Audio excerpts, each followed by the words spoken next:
Bonsoir, bienvenue en direct sur Public Sénat. Voici les titres de ce 19h. Les retraités et les fonctionnaires mis à contribution, la durée de cotisation allongée, voilà les premières pistes de la commission Moreau pour réformer le régime des retraites. Le président de la République a réagi pour François Hollande. La réforme se fera dans un esprit de justice et d'efficacité. La culture est-elle un bien marchand comme les autres? C'est l'objet des négociations qui ont lieu en ce moment entre les 27 États membres, avec en toile de fond le traité de libre-échange avec les États-Unis. Nous y reviendrons sur cette exception culturelle française avec notre invité, le réalisateur Radou Mirail Léanou. La première dame au Sénat, pour la bonne cause, la maltraitance des enfants. 2 meurent chaque jour sous les coups de leur famille. Première étape, en vue de la réforme des retraites. La commission Moreau a rendu son rapport au Premier ministre. Tout est désormais sur la table, mais le débat s'annonce houleux. Opération déminage pour Jean-Marc Ayrault. On l'écoute. Il y aura des efforts à faire, mais ces efforts ne sont pas écrasants. Simplement, il faut faire le choix. Et ils seront guidés par 2 principes, la continuité et la justice. Je refuserai toute opposition entre les jeunes et les retraités, entre les actifs et les retraités, et aussi entre les différents régimes. Ça serait une mauvaise méthode qui rendrait la concertation beaucoup plus difficile. Et les conclusions remises au Premier ministre sont donc une base de travail pour l'exécutif, car 3 ans après la dernière réforme, il faut à nouveau modifier le régime des retraites. D'ici 2020, le déficit risque de dépasser les 20 milliards d'euros. Les pistes du rapport Moreau qui préconise entre autres un rapprochement des régimes publics-privés avec Louis Sibyl. C'est l'une des pistes les plus sensibles préconisées par le rapport Moreau, remis ce matin à Matignon. Revoir le mode de calcul des retraites des fonctionnaires. Il ne porterait plus sur les 6 derniers mois de salaire, mais sur une période allant de 3 à 10 ans. Une façon d'aligner légèrement les retraites du public sur celles du privé, qui, elles, prennent en compte les 25 dernières années. Autre mesure phare du rapport Moreau, l'allongement de la durée de cotisation de tous les salariés. Ils seraient amenés à cotiser 43 ans pour les personnes nées à partir de 1962 et 44 ans pour celles nées à partir de 1966. En comparaison, la durée maximale est aujourd'hui de 41 ans, pour obtenir une retraite à taux plein. Enfin, les retraités imposables seraient eux aussi mis à contribution. Le rapport propose d'aligner le taux de CSG qu'ils acquittent sur celui des actifs. L'abattement fiscal de 10% leur serait aussi retiré. Le rapport recommande cependant d'épargner les petites retraites. Dans le dispositif proposé, l'âge légal de départ à la retraite ne serait pas touché. Les régimes spéciaux de leur côté ont été épargnés. Cette année, c'est 7,7 milliards d'euros que l'État verse en subvention à ces régimes spécifiques. Et c'est une réforme exigée par Bruxelles. Depuis plusieurs mois, la Commission européenne presse Paris de notamment s'attaquer aux régimes spéciaux. C'est une des contreparties imposées par l'Europe en échange du délai de 2 ans accordé à la France pour réduire son déficit à 3% du produit intérieur brut. Mathilde Bélanger. La Commission européenne n'a pas à dicter à la France ce qu'elle doit faire. C'était la réponse fin mai de François Hollande aux préconisations de Bruxelles. L'exécutif européen recommandait une réforme des retraites dès cette année en proposant plusieurs pistes, relèvement de l'âge légal, allongement de la durée de cotisation et réexamen des régimes spéciaux. Autant de propositions difficiles à avaler pour une partie de la majorité. La majorité des commissaires sont de droite, une droite très dure, à commencer par le président de la Commission, M. Barroso. Et donc son obsession, c'est en gros vandaliser tout le modèle social auquel les Français sont attachés. Après, le gouvernement n'est pas obligé, comme d'ailleurs l'a souligné le président de la République, de suivre l'avis de la Commission. Pas d'obligation donc, mais une pression très appuyée, car pour Bruxelles, pas question que la deuxième économie de la zone euro ne décroche. La Commission a donc fait de la réforme des retraites l'une des contreparties au délai de 2 mois accordé à la France pour ramener son déficit sous la barre des 3%, un point qui, s'il n'est pas respecté, pourrait mener Paris à des sanctions financières. Les risques de sanctions ne sont pas élevés en ce moment, puisque nous sommes en crise, une récession. Donc l'Union européenne applique le pacte de stabilité avec beaucoup de souplesse. Dans 2 ans, en revanche, les risques seront plus sérieux si les autorités françaises n'ont pas fait les efforts qu'elles se sont engagées à faire et que visiblement elles veulent faire en matière de retraite. À ce moment-là, oui, une sanction pourrait intervenir. Le rapport Moreau présenté ce matin suit une partie des recommandations de Bruxelles, notamment en ce qui concerne l'allongement de la durée de cotisation, mais il ne mentionne pas les régimes spéciaux que la Commission avait pointés du doigt. Et avec moi sur ce plateau pour débattre de ces orientations, notre chroniqueur Jean-Louis Gombaud. Bonsoir. Bonsoir. Philippe Piet de Force Ouvrière et Catherine Procaccia, sénatrice UMP du Val-de-Marne. Bonsoir. Bonsoir. Jean-Louis, avec ces pistes, est-ce que tout le monde va être mis à contribution? Ça a été dit dès le départ. Dès le départ, d'ailleurs, et la dernière déclaration, c'est celle de Madame Touraine, qui avait dit que tout le monde sera mis à contribution. Et c'est le cas, effectivement, puisque les actifs d'aujourd'hui seront mis à contribution, les retraités d'aujourd'hui et de demain seront mis à contribution, et les fonctionnaires seront mis à contribution, mais là, par contre, c'est beaucoup moins précis, parce que le rapport a l'air d'indiquer qu'en réalité, le différentiel de retraite le différentiel de traitement, même si les modalités techniques sont différentes entre les fonctionnaires et les gens du privé, n'est pas aussi important que le croit trop souvent l'opinion publique. Donc il y a une mise à contribution de l'ensemble de la population qui est appelée à devenir à la retraite ou qui l'est déjà. Autour de cette table, êtes-vous d'accord avec l'auteur du rapport, Yannick Moreau, qui affirme qu'il faudra de toute façon travailler un peu plus longtemps? Catherine Procaccia. Bien sûr, tout le monde le sait. En 2010, lorsque nous avons fait la réforme des retraites, j'ai le souvenir d'avoir été à une réunion l'Union européenne et mes collègues me demandaient pourquoi nous étions en grève. Et je leur expliquais que c'était pour passer à l'âge de la retraite progressivement sur plusieurs années à 62 ans. Toute la table de l'Union européenne s'est mise à rire parce qu'ils sont à 65 ans, ils sont à 67 ans. Madame Touraine, vous l'évoquiez, a bien dit que nous vivions plus longtemps et qu'il était logique que la retraite soit retardée. Donc je crois qu'on ne peut pas passer à côté de cet âge de la retraite. Déjà François Fillon avait hésité entre 63 et 62 ans. Je pense qu'il aurait mieux valu faire 63. Doit-on arriver à 65 ans? J'en sais rien, mais au moins retarder d'un an ou deux et la retarder pour tout le monde. Vous avez parlé d'équité, c'est bien tout le monde. Et pour l'instant, ce n'est pas tout le monde qui part à la retraite à 62 ans. Philippe Piet, est-ce qu'il faudra de toute façon travailler plus longtemps? Non, c'est pas du tout évidemment, c'est pas du tout notre opinion. On travaille déjà plus longtemps par rapport à la réforme de 93. C'était 37 ans et demi, on en est à 41 et demi. Dans le rapport présenté par la commission présidée par Madame Moreau, on voit qu'on peut. C'est une des pistes, c'est pas Madame Moreau qui est incriminée évidemment, puisque la responsabilité politique, elle incombera à l'exécutif et au législatif. Au gouvernement de choisir.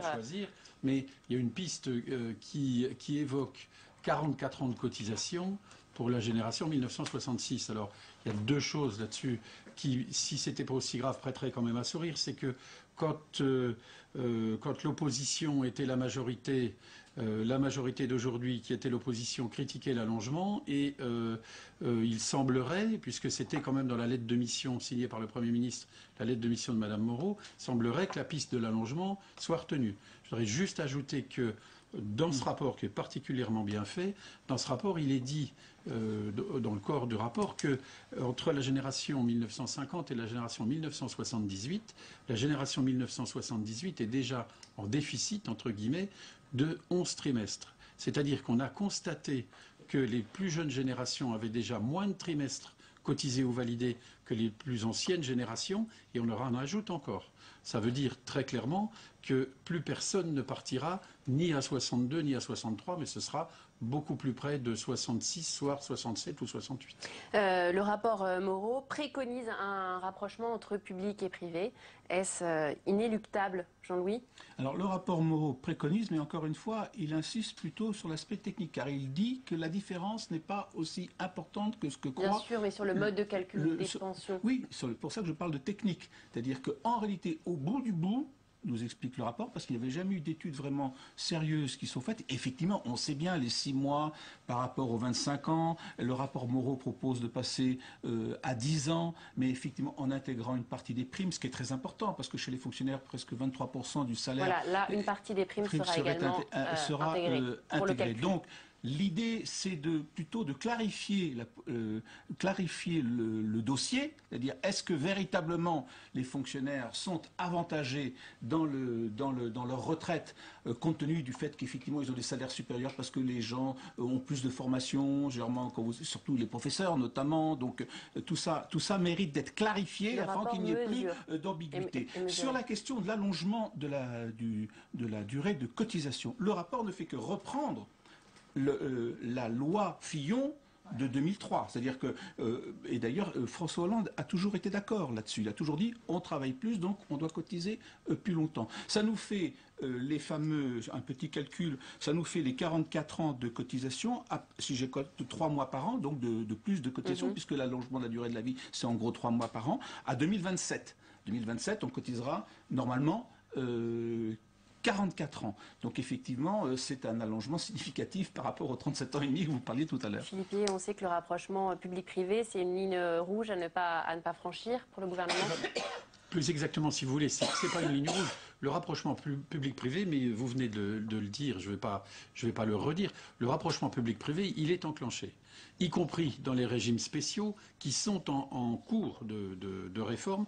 Et le cours de réforme, c'est très lent, oui, mais enfin... Très lent, avec des différences qui sont quand même absolument considérables. Permettez-moi de ne pas demander l'accélération de cette réforme, madame. Oui. Mais vous ne le demandez pas, c'est normal, moi je le demande.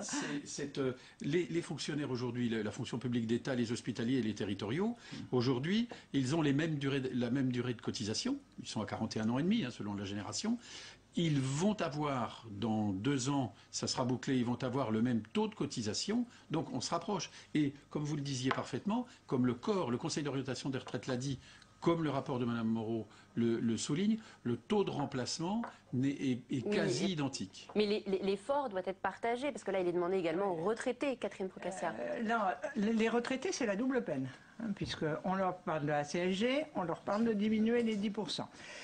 Et ils n'ont pas tous des retraites et des retraites conséquentes, d'autant plus qu'ils aident souvent maintenant les enfants qui sont au chômage ou même les petits-enfants. Moi je dis le rapport, et en tout cas en tant que membre de l'opposition, je voterai une réforme des retraites à partir du moment où la réforme des retraites, elle est juste et qu'elle s'applique à tout le monde. Un consensus droite-gauche est-il possible sur ce dossier ? Je pense qu'il est possible, mais je crois qu'il faut faire des vraies réformes. Et là on est en train de faire, à mon avis, un peu du replâtrage, puisqu'on dit bon, on va rajouter 2 ans, on va faire des cotisations. Est-ce qu'on ne peut pas mettre tout à plat ? Mais vraiment à plat. Et on se dit pas. Ce qui a été fait il y a 3 ans, en 2010, lorsque. Ça a été un premier. On n'a pas remis à plat. Est-ce que c'est normal qu'il y ait 35 caisses de retraite en France ? D'abord, c'est coûteux qu'il y ait 35 caisses de retraite. Il y a 35 types de personnes qui ont des retraites différentes. On parle de la retraite des fonctionnaires, mais la retraite des gens de la Banque de France, mais ceux d'EDF qui partent en moyenne avec 3 000 €, ceux des fonctionnaires des assemblées. C'est pas normal. Pourquoi tout Français qui travaillent ne cotise pas et ne perçoit pas une retraite en fonction de ce qu'il a cotisé et de son travail, et non pas parce qu'il dépend du régime des fonctionnaires, du régime d'EDF ou du régime de salariés. C'est ça, et je crois que pour l'avenir et pour les 50 ans à venir, c'est ça qu'il faudrait faire. Il faut bien préciser que le rapport ne propose pas une réforme des retraites. Que n'était pas d'ailleurs la réforme Woerth, ne l'était pas non plus. Donc on essaie de trouver l'argent pour aller jusqu'à 2020. En gros, c'est exactement ça. On en trouve 7 et il en faut 20. Voilà, justement. Alors justement, il en faut 20 d'après... pas dans le rapport. Il y a Bruxelles qui presse Paris également. Alors justement, ce qui a été expliqué tout à l'heure, Bruxelles pousse. Donc il n'y a pas de réforme. C'est vrai que l'ampleur des difficultés financières du système retraite complique la mise en place, vous parliez de fusion de caisses de retraite, vous voyez, vous avez une situation où vous avez presque 20 milliards de déficit sur 2020 et vous allez tout remettre à plat. C'est très compliqué. Surtout, comment remettre tout à plat quand il y a un gros trou ? C'est quand même... Quand on ne veut pas des grèves dans la rue. Quand même. Alors 20 milliards, c'est une somme, bien entendu, mais 20 milliards, c'est un point de richesse nationale. Donc on n'est quand même pas dans une situation apocalyptique. Mais vous avez eu raison de le signaler, on est très clairement soumis aux directives européennes, et on est dans une mécanique que je qualifierais de maastrichtienne, dans laquelle on n'a plus la main, dans laquelle la nation n'a plus la main. On est obligé de suivre, de rentrer dans des critères, et là, le catalogue qui est proposé est fait pour que nous puissions, si vous passez l'expression, rentrer dans une seringue. Il y a la conférence sociale organisée par le gouvernement les 20 et 21 juin prochains. La semaine prochaine. Auquel vous participerez? Oui, bien évidemment, oui, bien sûr, nous y participons. Et on aura l'occasion, alors on ne débattra pas vraisemblablement de ce rapport, mais on aura l'occasion de dire, Madame la sénatrice vient de le dire, on a souhaité à Force ouvrière, ce qu'on souhaitait c'était de la transparence. C'était pour faire très court, qui paye quoi pour qui.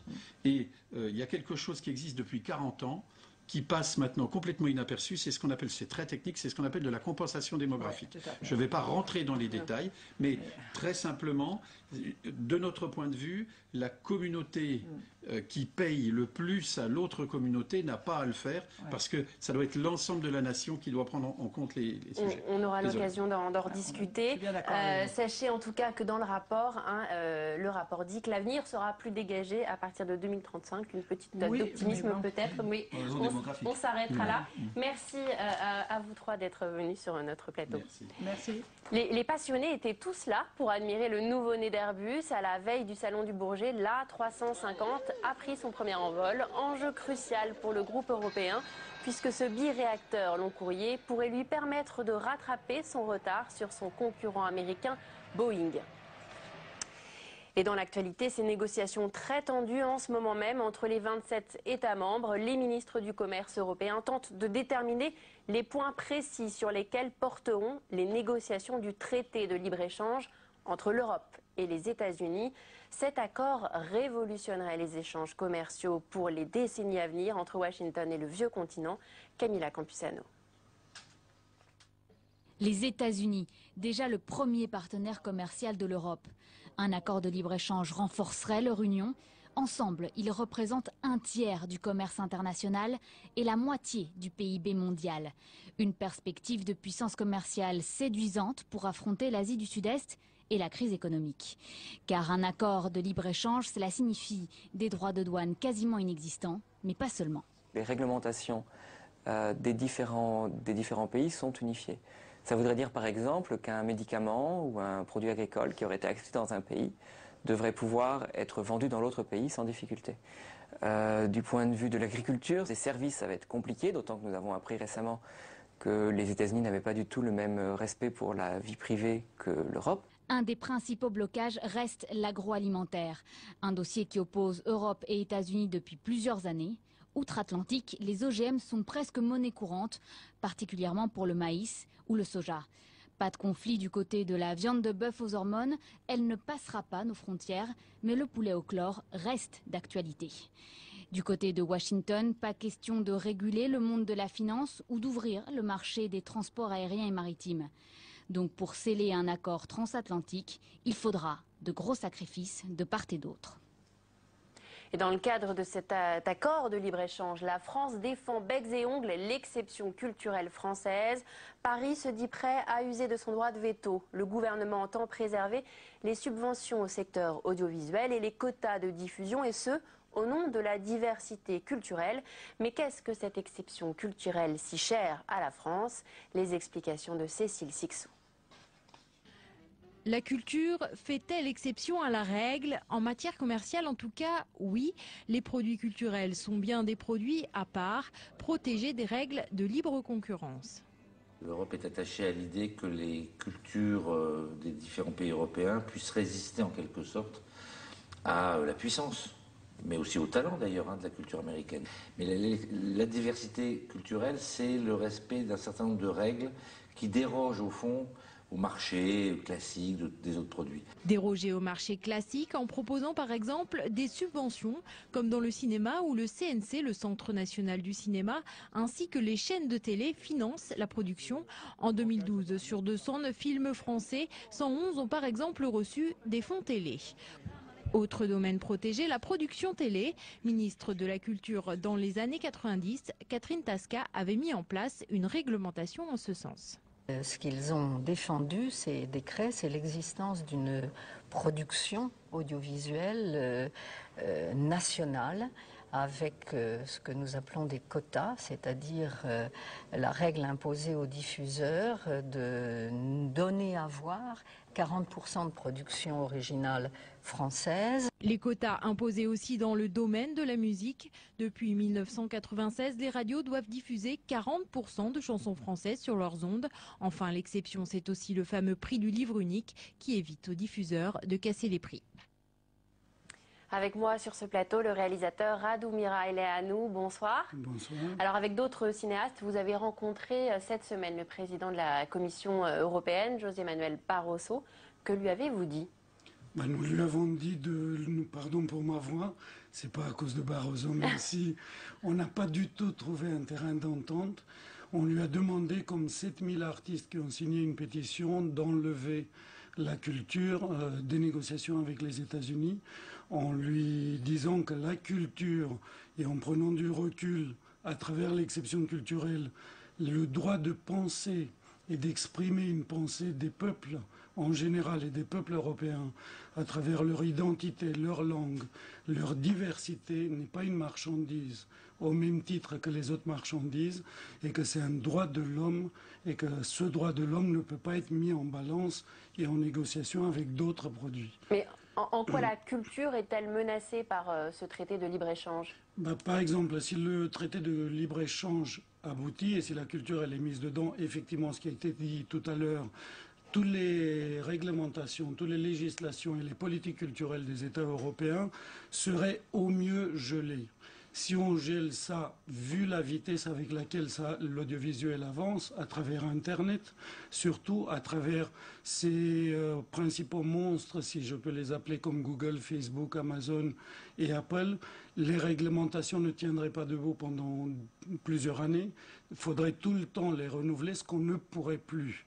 Donc en les figeant, en fait, à très court terme, ces réglementations deviendraient caduques et la culture ne serait que l'esclave du marché. Mais très concrètement, sans les subventions publiques et les quotas de diffusion, quel est l'avenir? Ce n'est pas des subventions, c'est des réglementations, c'est-à-dire des taxations, effectivement, de quotas de production. Mais dans le cadre de cette réglementation, il y a les subventions publiques et les quotas de diffusion notamment qui sont très importants en France. Sans ces quotas de diffusion et ces subventions publiques, entre autres, quel est l'avenir du cinéma, de la production française? Il n'y a que les forts qui survivront. Je vous donne un exemple. Au Festival de Cannes 2012, 46 films sur 59 étaient produits ou coproduits par la France. Ces films-là ne pourront plus se faire. Le dernier film de Keshish qui a eu la Palme d'Or ne pourra plus se faire parce que s'il est relativisé que par rapport au marché, il ne sera pas compétitif. Le film Amour de Haneke qui a gagné le Festival de Cannes l'année dernière ne pourra pas se faire. Il y a des quotas aussi de production, c'est-à-dire d'investissement, et de quotas de diffusion. Et donc dans les quotas de diffusion n'existant plus, les citoyens ne pourront plus voir un cinéma divers ou une culture diverse, ne verront que la culture des plus forts qui sera à moindre prix. Nous ne voulons pas de ça. Alors tous les États membres ne sont pas d'accord et ne fonctionnent pas de la même façon. Tous les États membres ne sont pas d'accord pour deux raisons. Soit parce qu'ils ont d'autres domaines qui soutiennent plus fortement et que dans la balance, j'imagine que le président Barroso leur a mis un tout petit peu la pression en disant si vous me demandez d'enlever la culture, j'enlèverai ce domaine qui pèse plus fort pour vous, pour ne pas nommer l'Allemagne et l'industrie automobile par exemple, où il y a d'autres États qui sont moins producteurs et diffuseurs de culture et dont la culture fait moins partie de l'ADN. Il faut dire que la France, elle a toujours porté depuis la fin de la Seconde Guerre mondiale, par De Gaulle, par Malraux, qui ont débuté cette réglementation et qui ont arrêté l'invasion américaine de l'audiovisuel américain. La culture fait partie de l'ADN de la France. Donc je remercie nos gouvernants de porter le drapeau de la culture aussi fortement. Est-ce à dire que culture et économie de marché sont incompatibles? C'est pas qu'ils sont incompatibles, il faut qu'ils trouvent un équilibre. Et l'équilibre n'est pas que le marché. L'équilibre, c'est et le marché, mais une réflexion pour sauvegarder la diversité de la pensée et de l'expression des citoyens. Et aussi de laisser les politiques. Je vous donne un exemple très court. Si la Commission décide de rentrer dans les négociations, si la culture ne devient que l'esclave d'une loi, d'un droit supranational, les politiques nationaux et donc les citoyens à travers leur vote n'auront plus la capacité d'influencer sur la pensée diverse des citoyens de l'Europe, donc du globe. Donc on annule la force de la politique. Très bien, merci beaucoup Radu Miraeleanu d'être venu sur notre plateau. La réforme du mode de scrutin pour les élections sénatoriales ou encore le témoignage explosif d'un banquier suisse qui dénonce des évadés fiscaux au sein du gouvernement. Tout ce qui s'est passé au Sénat cette semaine est résumé, comme chaque vendredi, par Nadia Belromari.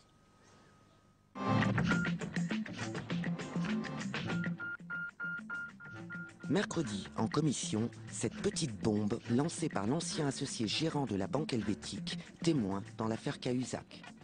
Le nombre de situations politiques directes dont je peux témoigner représente à peu près une quinzaine d'individus, à l'intérieur desquels se trouvent des responsables politiques, ministres, et de la précédente et de l'actuelle majorité. Si ces propos n'étaient pas avérés, le Sénat pourrait se retourner contre lui, l'ex-gérant ayant prêté serment.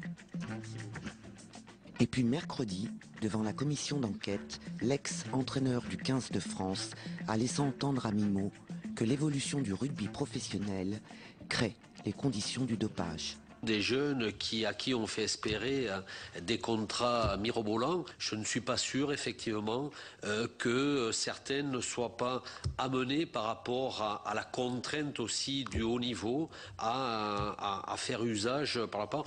Ça, on n'y est pas à l'abri effectivement. Une loi d'orientation et de modernisation du sport devrait être présentée en Conseil des ministres avant la fin de l'année. La réforme du mode de scrutin des élections sénatoriales, ce sera 3000 grands électeurs de plus dans les grandes villes et 255 sénateurs élus à la proportionnelle au lieu de 180 aujourd'hui.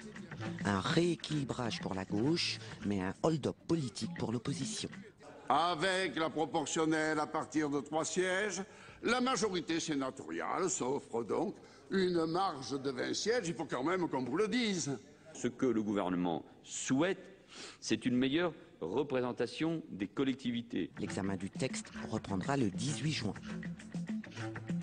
Évaluer l'aptitude des seniors à conduire en les soumettant à un contrôle médical tous les 5 ans, ce ne sera pas tout de suite. Jeudi, le Sénat a adopté une motion de renvoi en commission. Cette mesure comporte donc, à nos yeux, un caractère discriminatoire, d'autant plus injuste qu'il est infondé au regard des données d'accidentalité dont nous disposons. Un groupe de travail sur cette question sera prochainement créé au Sénat.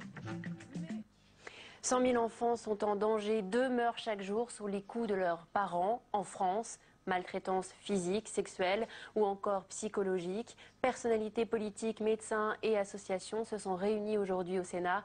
L'objectif de ce colloque, faire de la maltraitance une grande cause nationale et envisager une loi afin de mieux prendre en compte les signalements. Nathalie Guilloire. Elle est venue témoigner aujourd'hui en public pour lever le tabou de la maltraitance en France. Céline a été battue par son père dès l'âge de 4 ans jusqu'à 14 ans. Tout ce temps, elle a gardé le silence. Difficile de dénoncer un membre de sa famille. On n'ose pas parler parce on porte sur ses épaules une grosse culpabilité. Si je parle, je vais faire du tort à mon père, à ma mère, je vais détruire la famille. 20 000 enfants en France sont victimes de maltraitance et 90% des cas ont lieu au domicile familial comme pour Céline. Valérie Trier-Weiler, la présidente d'honneur de ce colloque, ne veut pas que ce phénomène tombe dans l'oubli. L'idée, c'est d'abord de proposer que les enfants maltraités soient une grande cause nationale dès 2014. Alors, ça a déjà été le cas en 1997, mais je crois qu'il faut recommencer. Le sénateur André Valigny voudrait, lui, aller plus loin encore. Pas de nouvelle loi. Peut-être. La loi de 2007 suffit ? Non, peut-être une nouvelle loi pour améliorer encore la loi de 2007. Peut-être. Merci. Ces débats pourraient peut-être déboucher sur une proposition de loi, mais la garde des Sceaux, Christiane Taubira, n'y est pas favorable. Nous sommes à peu près armés sur le plan juridique. Je pense que vraiment, c'est au niveau de la pratique, c'est au niveau de l'action, c'est au niveau de la détection, c'est au niveau de l'anticipation que nous devons travailler. Améliorer le signalement des cas de maltraitance, le repérage sont une nécessité, car les procédures d'alerte sont encore trop complexes. Le 119 est le numéro à retenir pour les enfants en danger. Et c'est la fin de ce journal. Merci de l'avoir suivi. Tout de suite, le député de Paris, Jean-Marie Le Guen, et l'invité de Parlement Hebdo. Très bonne soirée sur Public Sénat.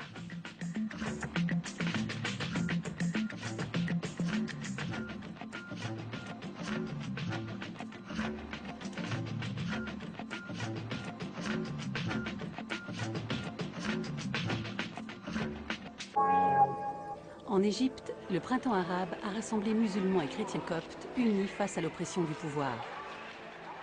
Mais face à la montée de l'islam politique, quelle est la place de ces chrétiens aujourd'hui? La seule chose que nous voulons, c'est simplement la démocratie. Depuis le début de la révolution populaire jusqu'à l'élection de leur nouveau pape, itinéraire d'une minorité qui se bat pour le maintien de ses droits. Nous sommes ici pour tendre l'autre joue après avoir été frappés. Le printemps noir des chrétiens d'Égypte, demain à 22 h sur Public Sénat.